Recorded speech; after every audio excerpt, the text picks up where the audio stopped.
सार्वमंथन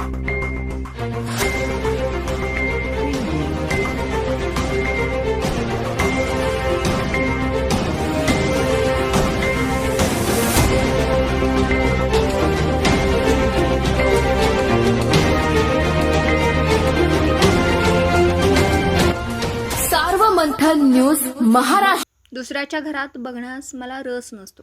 मित्रपक्षाचा मान सन्मान हा झालाच पाहिजे. नाती जोडायची म्हटलं तर नात्यात लाल काळे झेंडे दाखवतात, याचे मला खूप वाईट वाटतं.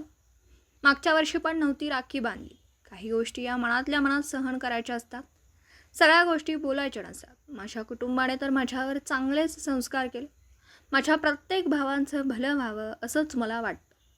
दुसऱ्याच्या घरात बघण्यात मला रस नसतो आणि मला असं वाटतं सातत्याने हे जे कॉन्ट्रडिक्शन्स असतात, म्हणजे RSSच्या पुस्तकात काही येतं त्यांच्याबद्दल, अशा अनेक गोष्टी काय पहिल्यांदा वेळ नाही आहे जी भारतीय जनता पक्षाने अजित पवारांचा विरोध केला आहे. सातत्याने ते करत असतात.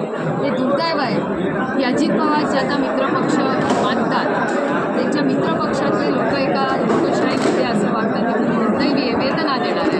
कारण का शेवटी आघाडीमध्ये मित्रपक्षाचा मान सन्मान हा झालाच पाहिजे. आणि जर हे काळे झेंडे वगैरे का दाखवले हे मला माहिती नाही, पण अतिशय वेदना देणारी आणि अस्वस्थता देणारी. कारण का मित्रपक्षाचा मान सन्मान आणि इथे तरी नाती जोडायची म्हणतात, त्या नात्यामध्ये लाल काळे झेंडे घालतात, मला खूप वाईट वाटतं. महिलांमध्ये एक वेगळी ताकद असते, सहन करायची असते. त्याच्यामुळे सगळ्या गोष्टी बोलायचा कशासाठी.